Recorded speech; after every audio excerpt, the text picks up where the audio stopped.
Welcome to The Explainer. Today, we're diving deep into the hidden power of one of the most ancient chants in the world, the Gayatri Mantra, all through the lens of Om Swami's incredible book. So the author kicks things off with this really powerful story. A master and his disciple are out seeking alms, and they stop at this tiny, rundown hut. They call out 3 times, and finally, this little girl comes out looking so apologetic. She says, "Sorry, master, but we have absolutely nothing to give you." But the master, he just asks for a handful of dust, which, of course, she happily gives him. Now, as you can imagine, the disciple is totally confused. Why on earth would you ask for dust? But the master explains something profound. He says he just changed a life by introducing that little girl to the joy of giving. You see, that simple act is the very heart of sadhana, or spiritual practice. It shows us that even the tiniest, most humble start can ignite a massive transformation. And here's the real key, right? The point isn't about the size of the act. It's about the act of starting. That handful of dust, it's a perfect metaphor for beginning a simple chant. It's like planting this tiny seed of discipline, which then grows your confidence and gives you the motivation to tackle even bigger spiritual challenges down the line. Okay, so now that we've got the right mindset for the practice, let's get into the main event. What exactly is the Gayatri Mantra, and why is it held in such incredibly high regard? To really get why the Gayatri is so important, we first have to talk about Sanatana Dharma.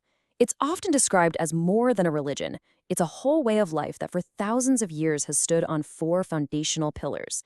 And as you might have guessed, one of those pillars is the very mantra we're talking about.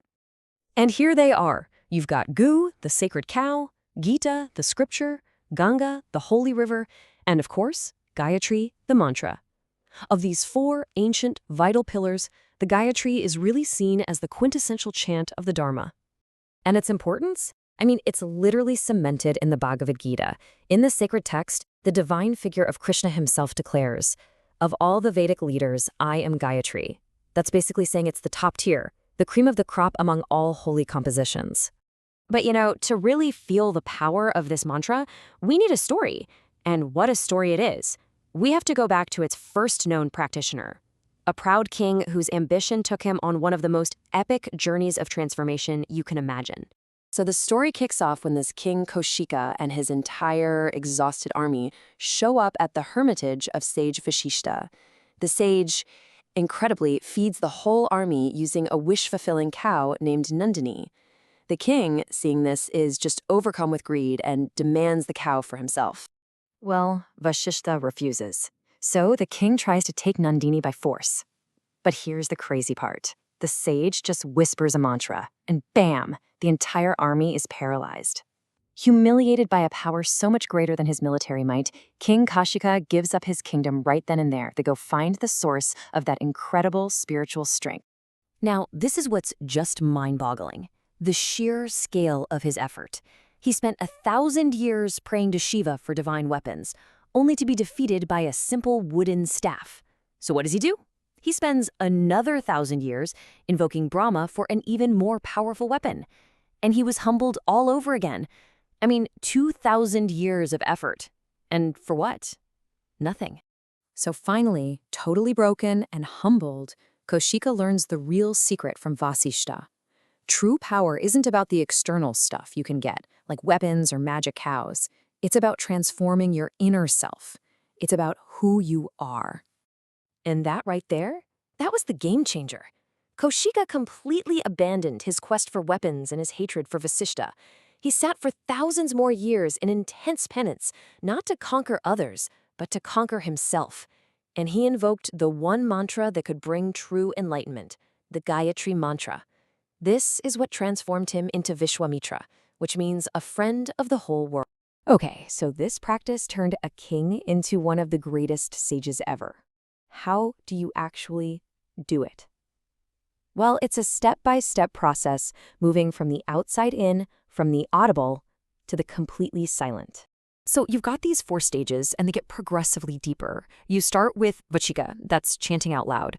Then you move to Upanshu, which is like a whisper, where only your lips are moving. After that comes Mansika, where you recite the mantra silently just in your mind. And the final stage, the deepest one, is Ajapa. This is where the practice is so ingrained that the mantra seems to chant itself like a constant, effortless vibration inside you. Just like we saw with Vishwamitra's story, invoking this mantra can build up some serious inner energy. But, and this is a huge but, the author gives a really crucial warning. With this kind of power comes an equally great responsibility.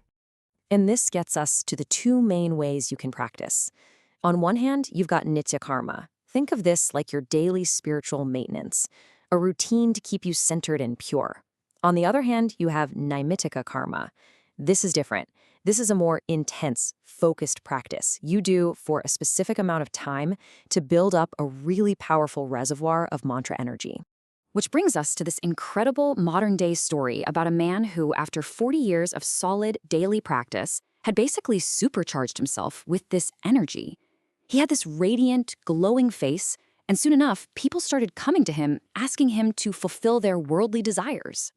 Now, he was a compassionate guy, so he used his spiritual energy to grant their wishes, solving their immediate material problems. He just wanted to make them happy. But this raised a really critical question about the real purpose of his spiritual gifts.